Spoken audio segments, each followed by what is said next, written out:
15ই রমজান শুক্রবার বাংলাদেশের একজন হুজুর বয়ান করলে কানে হাত দিয়ে 15ই রমজান শুক্রবার। ভাইরাম, হাদিসের সঙ্গে মিলে গেছে, নবীজি বলেছেন 15ই রমজান শুক্রবার হবে, আল্লাহ ওই দিনই পৃথিবীকে ধ্বংস করবেন। গোটা ভারত আর বাংলাদেশ তোলপা, হুজুর বলে দিয়েছে পৃথিবীটা ধ্বংস হবে 15ই রমজান। আমি কলকাতা মিটিয়া বুর্জে আদায় করতে এসছি, ফোন করে বলছে হুজুর 15ই রমজান কি হবে? আমি বললাম তুই আগে মরবি, আমি লয় দেব। যে একজন হুজুর বলেছে, এমন সে হুজুরও মরবে আর তুইও মরবি। আপনারা বলুন, রমজান মাসে দুনিয়াটা আছে না ধ্বংস হয়েছে? আছে। ভবিষ্যৎ আল্লাহ ছাড়া পৃথিবীর কেউ কথা বলে না। কেউ জানে কিয়ামত কবে হবে? কেউ জানে? সূরা লুকমানের একবারই শেষ আয়াত, ইন্নাল্লাহা ইনদাহু ইলমুস সাআহ ওয়া ইউনাজ্জিলুল গায়যা ওয়া ইয়ালামু মা ফিল আরহাম। কিয়ামত কবে হবে আমি আল্লাহ ছাড়া পৃথিবীর কেউ জানে না। মায়ের গর্ভে বেটা আছে না বিটি, বিকালঙ্গ না কালো, খোড়া আছে না ভালো, আমি আল্লাহ ছাড়া পৃথিবীর কেউ জানে না। যে পাথর বেচছে 3টে রুটি খেতে পাই 20 টাকায় তরকারি দিয়ে, যে লিখছে 50,000 বেতন পায়। ভাগ্য কার খারাপ? হারাম। যারা জ্যোতিষীকে হাত দেখাবে তাদের ঈমান চলে যাবে, তাদেরকে কালমা পড়ে মুসলমান হতে হবে। সে মুসলমান হোক আর অমুসলিম, কেউ যদি বলে আমি ভাগ্য বলে দিতে পারি, কাফের, সে বেঈমান। ভাগ্যের মালিক একমাত্র আল্লাহ। আপনি লটারির টিকিট কেটে কাগজের দ্বারা আপনি নিজের ভাগ্যকে পরীক্ষা করতে চাইছেন, অর্থাৎ আপনি হারাম কাজ করেছেন। আল্লাহ ব্যতীত কাগজের ওপরে বিশ্বাস আনার কারণে আপনার ঈমান ধ্বংস হয়ে যায়।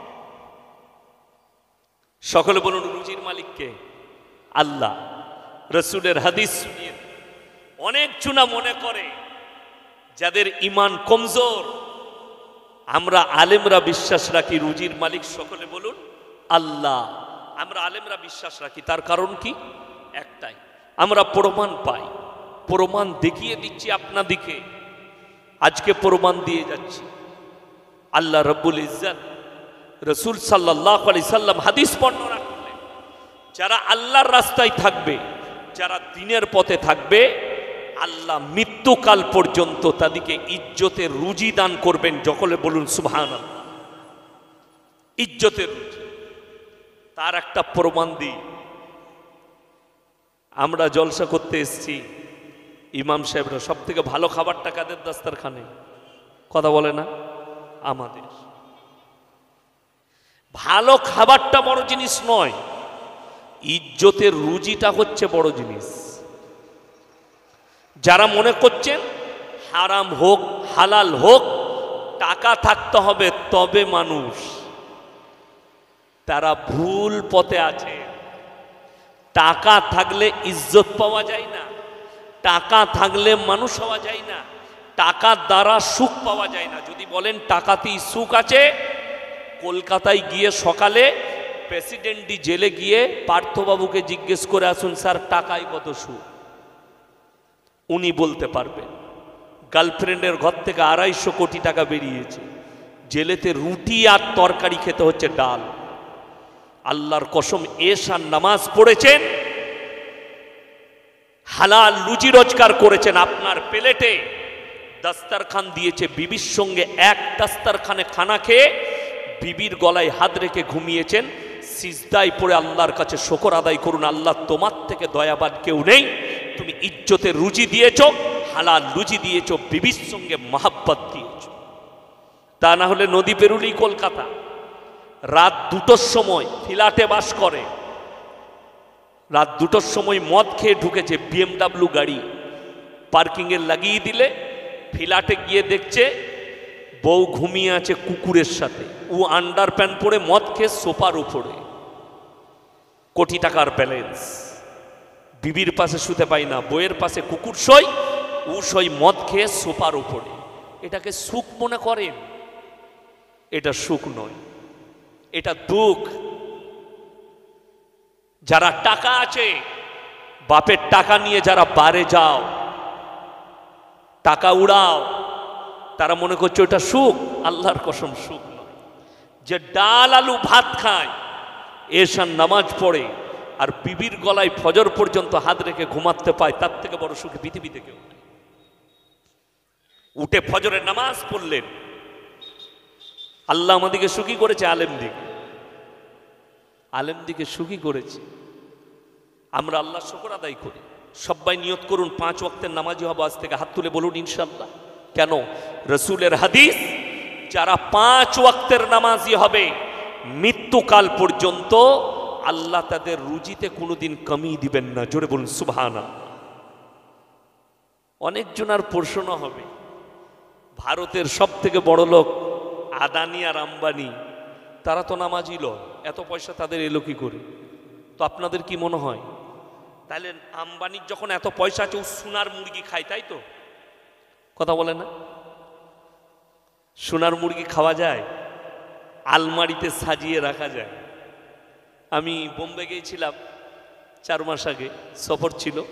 একজন দাওয়াত দিল, হুজুর দেশি মুরগি খাবো। মানে বোম্বেতেও দেশি মুরগি পাওয়া যায়? বলে হ্যাঁ খাই। তো গেলাম, দেখছি লাল মুরগি, সেই বড় বড় পাটনাই মুরগিগুলো রান্না করেন। দুধ, এটা দেশি কে বলল? আমার মারা যেটা চাষ করে, ডিম পাড়ে, সেই মুরগি আর এই মুরগি বহুত ফারাক। তো আম্বানিকেও মুরগি খেতে গেলে গ্রামের মুরগি কিনে নিয়ে যেতে হবে। তো জেনে রেখে দিবেন, কলকাতায় সকালবেলায় চলে যান, যারা মনে করছেন পয়সা যাদের আছে তারা ভালো খায়, ধর্মতলায় সকালবেলায় চলে যাবেন, ইডেন গার্ডেনে চলে যাবেন সকালবেলায়, গিয়ে দেখুন রেড রোডে আন্ডার প্যান্ট পরে ছুটছে সকালবেলায় কোটিপতিরা। ডাক্তারে বলেছে রোজ 3 কিলোমিটার ছুটবি। বলে কেন? শৈশু গয়কার র সুগার 450 চলছে। ডাক্তারে বলেছে 3 কিলোমিটার হাঁটবি। ও আবার সাথে বউকে লিয়েছে। বউ বলছে আমি কেন গো? বলে তোরও হয়ে যাবে খেপি, ছোট এখন থেকে। কি বুঝলে? হ্যাঁ। চায়ের দোকানে গিয়ে বলছে দাদা একটা বিনা চিনির চা দাও তো। যে বিনা চিনি চা খায় তাকে জিজ্ঞেস করুন, দাদা বিনা চিনি চাটা কেমন লাগে? সে বলবে দারুণ লাগে, ওটা ফেরে পড়ে লাগে। এমনি ভালো লাগে বিনা চিনির চা? ছাগলকে দিলে মুখ দিবে না। চা বিনা চিনি লয়, চিনি দিই। কি বুঝলেন? ওই জন্য ফেরে পড়ে বিনা চিনির চা। ব্যাঙ্গালোরের ডাক্তারের কাছে যাবেন, সুগার, ওরে বাপরে 450। স্যার কি কি খাবো? বলে সকালবেলায় বিনা চিনির 1 কাপ লাল চা। অনেকজন আবার গ্রিন টি খাচ্ছে। গ্রিন টি বলে শরীর ঝরে যাবে। তো দাদু কি খেতে হবে? কথাটা বুঝতে পারেন না? আমাদের দাদুরা কেউ গ্রিন টি খেয়েছে? আমার আব্বার 80 বছর বয়স হলো, গলা দেখেছেন কি খেয়েছে? আব্বাজি বলে বাপজি ঘরেতে আমার দাদু গুড় তৈরি করতো, ঘরের গুড়, ঘরের দুধ, ঘরের মুড়ি মাখিয়ে খেত। 501 কিলো করে দুধ খেত এক একটা ভাই। সেই শক্তি এখনো কাজ করছে। বুঝলেন? আর আমাদের সব রেডিমেড। আমি 6 মাস আগে এক জায়গায় বলেছি, কলকাতায় ওই আপনার ঠাকুর পুকুরের কাছে জলসা ছিল। আমি বলেছি শোনো, এমন একটা দিন আসছে ঘরে আর রান্না বান্না থাকবে না। কি থাকবে? Home delivery. বউ সকালবেলায় উঠি বলবে ব্রেকফাস্টটা চলো ওইখান থেকে করে আসি। আর ওই যে ভিড় কেন লাগবে বলুন তো? এরপর দেখতে পাবেন কেউ কেউ ছিঁড়া আন্ডার প্যান্ট পরে পরোটা বিক্রি করবে। লোকের ভিড়, সালা ছিঁড়া আন্ডার প্যান্টটাই দেখবো। তা না হলে হাওড়ায় ওই ছোট প্যান্ট পরে যে মেয়েটা চা বিক্রি করছে, ছি ছি ছি ছি, তার চা খেতে যায়, ইমান নষ্ট হয়ে যাবে। আর যুবকরা তো ওইগুলোই ভালোবাসে। যারা ইয়ং ছেলে আছে, আরে বাবরে কি লাগছে দেখতে, গাড়ি লাগা। চা খারাপ হোক, জিনিস ভালো, কিন্তু জানে না চোখের জিনা, নফসের জিনা, কানের জিনা। আপনার কাছে দ্বীনি শিক্ষা না থাকার কারণে আপনি জিনা শব্দের অর্থটাই আপনার জানা। শুধু শারীরিক সম্মানটা জিনা নয়, চোখের জিনা, কানের জিনা, নফসের জিনা, হাতের জিনা, পায়ের জিনা। যে পায়ের দ্বারা চলে যাচ্ছেন, যে নারীর শরীর থেকে আপনার নফস জিনার ওয়াসওয়াসা নিবে, আপনার নফসের জিনা হবে। চোখের দ্বারা তার শরীরকে স্পর্শ করবেন, চোখের জিনা। নারীরা কি পোশাক পরছে, তুমি তোমার চোখকে মুমিন তুমি হেফাজত করো। যদি বুঝতে পারেন তার কারণে আপনার ব্রেনে, আপনার নফসে, আপনার বিবেকে, আপনার বুদ্ধিতে বেঈমান কাফেরের আখলাক আর চরিত্রটা বাসা বেঁধে ফেলেছে। তারা ঘেরে ফেলেছে চারিদিক থেকে, আপনাকে বেরোবার ক্ষমতা নাই। আপনি বেরুতে চাইলেও বেরুতে পারবেন না। নদীর ওপারটাই কলকাতা, এই পারটা হাওড়া জেলা, মানে আপনারা সেটে আছেন, টাউনশিপ। আমি একটা একটা করে বলে যাব, হৃদয়ের কান দিয়ে শুনবেন। যদি এই কান দিয়ে শুনেন, মাল টিকবে না, এইদিকে বেরিয়ে বেরিয়ে। কথাটা বুঝতে পেরেছেন না পারেন? যদি নফস দিয়ে, হৃদয় দিয়ে শুনেন, তাহলে আপনার হৃদয়ে আঘাত করবে, টিকে থাকবে, কালকে ইস্তেগফার করতে আপনার ইচ্ছা যাবে।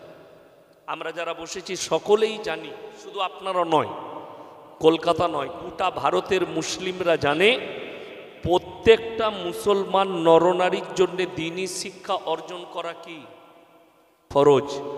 আশা করি গোটা হাওড়া জেলায় যদি সমীক্ষা করা হয়, 100টা মুসলিমের মধ্যে 85 জনের কাছে দ্বীনি শিক্ষা নাই। ঠিক বললাম না ভুল বললাম? 85 জন ব্যক্তি এমন বেরুবে দ্বীনি শিক্ষা নাই। 100টা মানুষের মধ্যে 70টা বেনামাজি লোক পাওয়া যাবে আমাদের সমাজে। ঠিক বললাম না ভুল বললাম? 5 ওয়াক্তের নামাজ পড়া ফরজ না ফরজ নয়? ফরজ। এটা জানার পরে যে নামাজ পড়বে না, সে গুনাহ করছে না ভালো কাজ করছে? রসুলের হাদিস, যার নামাজ নেই তার মধ্যে ইসলাম নেই। যারা বেনামাজি বসেছেন এখানে, তারা কান খুলে শুনবেন, যার নামাজ নেই তার মধ্যে ইসলাম নেই। একটা মুসলমান আর অমুসলিমের মধ্যে সব থেকে বড় যে পার্থক্য, সেটা হচ্ছে নামাজের। এটা মাথায় রাখবেন।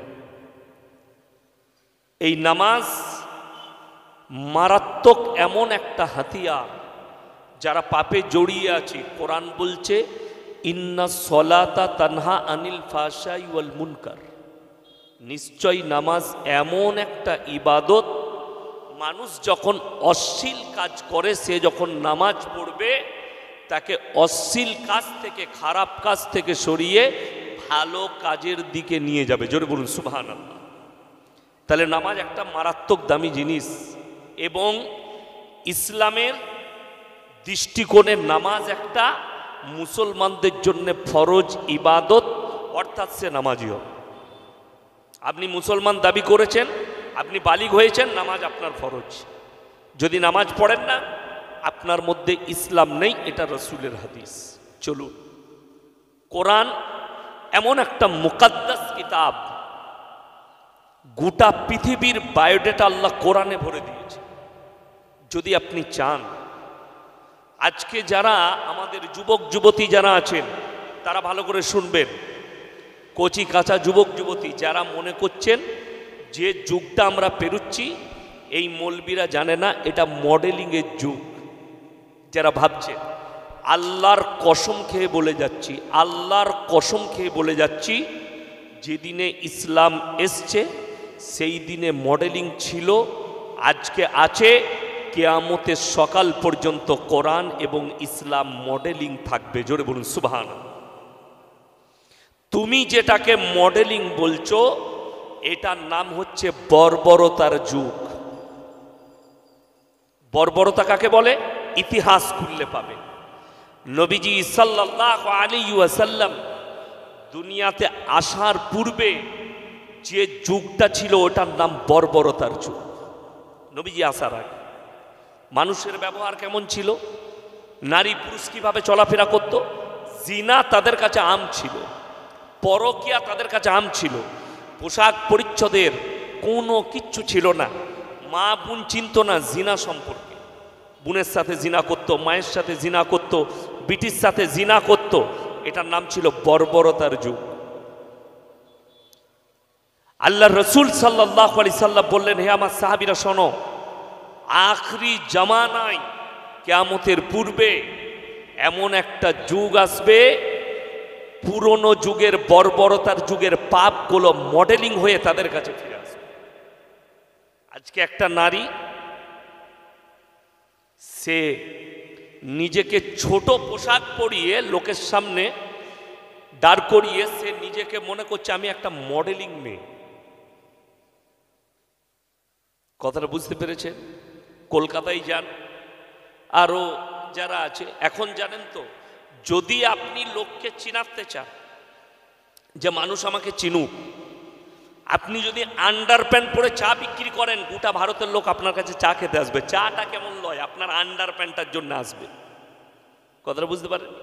আমি সপ্তাহখানেক আগে দেখছিলাম মোবাইলে, আমি গাড়ি ছেড়ে মালদা থেকে আসছি তো মোবাইলে খবর দেখি, তো আমার চোখে পড়লো ছোট প্যান্ট পরে আপনাদের হাওড়া জেলায় একটা মেয়ে চায়ের দোকান খুলেছে, সব যুবকরা তার কাছে ভিড় লাগাচ্ছে। চায়ের ভিড় নয়, ভিড়টা হচ্ছে তার জাঙ্গের, তার বডির, তার ঢাঁচের। এটা যদি মডেলিং হয়, জেনে রেখে দিবেন হাওড়া জেলায় সব থেকে বড় মডেলিং হচ্ছে কুত্তাগুলো, যারা কোনো পোশাকই পরে। পুরুষ হলে, নারী হলে শরীর ঢাকতে হবে। আল্লাহর কসম খেয়ে বলছি, ইসলাম নারীকে যে মর্যাদা দিয়েছে পৃথিবীর আর কেউ দেয়নি। জোরে বলুন সুবহানাল্লাহ। যদি বলেন কেমন করে, কোরআন বলে দিয়েছে ওয়াদরিব খুমুরিহিন্না আলা জুনুবিহিন, নারী তুমি পর্দা নির্ধারিত করো, নিজেকে ঢেকে লাও, তোমরা লাঞ্ছিত হবে না, ধর্ষিত হবে না, তোমরা ব্যভিচারিত হবে না। এটা কোরআন। আপনি চলুন, আপনাদের বাজারে যদি কেউ কলাগুলো ছিলে বিক্রি করে, মাছিগুলো কোথায় বসবে? কথা বলে না? কলায়। ওই কলা কিনবেন তো আপনারা? ওই কলা কেউ কিনবে? কি বলবেন? কলাটাই মাছি বসেছে, নোংরা হয়ে গেছে, এই কলা খাবো না। যে কলাটা চকচক করছে, ঢাকা আছে, কাঁদিতে লেগে আছে, এই কলাটাতে এটার দাম আছে। আপনি কলাটা খুলে বিক্রি করলে বুঝতে পারলেন এর মর্যাদা শেষ। আর আল্লাহ নারীকে কোরআনে বিশেষ মর্তবা দিয়েছে। পুরুষের নামে কোনো সূরা নেই, নারীর নামে সূরা অবতীর্ণ হয়েছে, সূরায়ে নিসা। মেয়েদের নামে অবতীর্ণ হয়েছে। এখানে খালি নারীর মর্যাদা, নারীর ইজ্জতের কথা, নারীর হকের কথা, ইসলামের হক না হকের কথা আল্লাহ তাআলা এখানে বুঝিয়েছে। ওই জন্য কোরআনে 4 পারা একবারই শেষ পৃষ্ঠায় আছে, হুররিমাত আলাইকুম উম্মাহাতুকুম ওয়া বানাতুকুম ওয়া খালাতুকুম ওয়া বানাতুল আখি ওয়া বানাতুল উখতি। কার সঙ্গে তোমার বিবাহ করা জায়েজ, কার সঙ্গে না জায়েজ। আমি সেদিনে দেখলাম দিল্লিতে এক ভদ্র মহিলা, মাথায় তিলক আছে, তিনি মিডিয়ার সামনে বলছে ये मुसलमान लोग अपने बहन से शादी करते हैं, मुसलमान अपने बहन से शादी करती हैं, ये लोग अपने भाई से शादी करती है। কলকাতার এক হারামের আওলাদ জন্মেছে, তার নাম নাজিয়া ইলাহি খান। এই হারামের আওলাদ প্রতিনিয়ত গালি দিচ্ছে। এ কোনো অমুসলিম ঘরে জন্ম নেয়নি, মুসলমান ঘরে জন্ম নিয়েছে। আমি 1 মাস আগে একে টার্গেট করেছি, কোন কোর্টের উকিল জানি না, একে যে উকিলের সার্টিফিকেট দিয়েছে সে এক হারামের আওলাদ। দেহ ব্যবসায়ী মেয়ে প্রতিনিয়ত গালি দিচ্ছে, बोले मुसलमान घर में रहोगी तो तुमको अपने भाई से निकाह करना पड़ेगा। আমি আপনাদেরকে এমন একটা প্রুফ দেব, দিমাগটা আউট হয়ে যাবে। এটা কোনো মুসলমান নয়, সনাতনী ভাই বিহারে डायरेक्ट मीडिया सामने बोलचे, बोले तुमने इसके साथ निकाह किया, ये कौन है? बोले मेरा सगा भाई है। আমার কাছে মোবাইলে আছে, আমি বললি এখনই রেকর্ডিং শুনিয়ে দেব। ये मेरा सगा भाई है। আমার মুসলমান ভাই, আপনি রাস্তায় কোনো অমুসলিম ভাইকে আপনি আপনার ইসলাম বুঝাতে পারছেন না কেন? আপনার কাছে কোরআন হাদিসের জ্ঞানই নাই, বুঝাবেন কি করে? বাংলা মানা কোরআন বেরিয়েছে না বেরোয়নি? বড় বড় আলেমের লেখা বই বেরিয়েছে না বেরোয়নি? কিন্তু ওটা তো আপনার পছন্দ নয়। আজকে ভেবেলেন কিয়ামত কত কাছে আসছে। এই হাওড়া জেলার কথা বলছি, জায়গার নাম করব না। অমুসলিম ভাইরা তাদের ধর্ম পালন করছেন, তারা ঠাকুর ভাসাতে ঢোল বাজনা নিয়ে বেরিয়েছে, আপনি থানায় গিয়ে মুসলমান অভিযোগ করছে আমার নামাজের ডিস্টার্ব হচ্ছে, আমাদের পাড়ার সামনে দিয়ে ঠাকুর ভাসাতে যাচ্ছে ডিজে বাজি, আমার নামাজের ক্ষতি হচ্ছে। কত দুঃখ লাগে যে একটা অমুসলিম ভাই, এটা সেকুলার দেশ, সবাই নিজের নিজের ধর্ম পালন করবে, তোমার মসজিদের সামনে দিয়ে রাস্তা দিয়ে ডিজে বাজিয়ে ঠাকুর ভাসাতে গেছে, তোমার ক্ষতি হয়েছে ইমানের, তোমার নামাজের। অথচ হাওড়া জেলায় দেখিয়ে দেবো ঈদের দিনে পাড়ায় পাড়ায় হারামখোরগুলো ডিজে বক্স বাজাচ্ছে, তখন তোর নামাজের ক্ষতি হয় না। কথাটা বললাম ঠিক না ভুল? আপনাদের হাওড়া জেলায় বাজে না বাজে না? আমি ঈদের দিনে জলসা করতে এসে দেখে দিয়েছি, একবারই সলব থেকে পাঁচলা পর্যন্ত রোডের গায়ে যতগুলো পাড়া আছে রোডের সাইডে ডিজে বাজাচ্ছে মসজিদের পাশে, তখন তোমার ইমানের ক্ষতি হয় না? বড় কষ্ট লাগে, এরা কাদের ঘরের ছেলে? ইসলামে গান বাজনা জায়েজ না না জায়েজ? কথা বলেন। হারাম। যদি গান বাজনা হারাম হয়, যে মুসলিম ছেলেগুলো করছে তারা হারাম কাজ করলো না কি কাজ করলো? হারাম কাজ, তাহলে তারা হারামখোর, হারাম কাজ করছে। আপনারা বলুন, কলকাতা টাউনে বাস করছে, সুদ খাওয়া হারাম না হালাল? কথা বলে না? হারাম। মুসলমান সুদ খায় না খায় না? যদি বলেন সুদ হারাম কে বলেছে? আমি বলিনি, কোন আলেম বলেনি, কোরআন বলছে ওয়াহাল্লাল্লাহুল বাইয়া ওয়া হাররামার রিবা, তোমাদের জন্য সুদকে হারাম করেছে আর ব্যবসাকে হালাল করেছি। এরপর যদি এটা জেনে শুনে কোনো মুসলমান সুদ খায়, সে আল্লাহর বিরুদ্ধে যুদ্ধ ঘোষণা করলো না করলো না? সে রসুলের বিরুদ্ধে যুদ্ধ ঘোষণা করলো, কোরআনের বিরুদ্ধে গেল, সে আর মুসলমান কি করে রইল? যদি জেনে শুনে কাজ করে, যে জানি সুদ খাওয়া হারাম কিন্তু আমাকে বড় লোক হতে হবে, অর্থাৎ সুদ খাবো, আমি ইয়াসিন ফতোয়া দিয়ে গেলাম, এই ফতোয়া যদি কোনো বাপের বেটা মুক্তি কাটে, আমি হাওড়া জেলায় এসে ইস্তেগফার করে যাব, তাকে মুসলমান বলা যাবে না। যে জেনে শুনে সুদ খাচ্ছে সে আল্লাহর বিরুদ্ধে সংগ্রাম করলো। রসুলের হাদিস, 1 টাকা যদি কেউ সুদ খায়, মায়ের সঙ্গে 36 বার জিনা করার সমান পাপ হবে। আপনি ভেবে দেখুন, রসুলের হাদিস। আপনি রসুলের বিরুদ্ধে যুদ্ধ ঘোষণা করলেন, যে রসুল 1500 বছর আগে, যাকে বলছেন আমি রসুলের উম্মত, যার কাছে গর্ব করে বলছেন আমি মুসলমান, আমি আল্লাহকে বিশ্বাস করি। তুমি যদি আল্লাহকে বিশ্বাস করতে, তুমি সুদখোর হতে না। তুমি যদি রসুলকে বিশ্বাস করতে, তুমি সুদখোর হতে না। তোমার যদি কোরআনের প্রতি মহাব্বত থাকতো, তুমি সুদখোর হতে না। লটারি ইসলামে হালাল না হারাম? হারাম। আমি হাওড়া জেলায় দেখিয়ে দেবো, মুসলমান লটারি কাটছে, প্লাস মুসলমান লটারি বিক্রিও করছে। ঠিক বললাম না ভুল বললাম? আমি প্রমাণ দিয়ে দেবো, পাঁচলাই দেবো, সলম্বরে দেবো, আপনাদের এইখানেই দিয়ে দেবো। আমি মুসলমান লটারি বেচছে প্লাস লটারি কাটছে। লটারি হারাম কেন আপনি যদি প্রশ্ন করেন, বলে দিচ্ছি। ভাগ্যের মালিক সকলে বলুন কে? আরো জোরে বলুন, আমি কানে কম শুনি। একমাত্র আল্লাহ হচ্ছেন ভাগ্যের মালিক। তাইলে আপনি ভেবে দেখুন, ভাগ্যের মালিক যদি আল্লাহ হয়,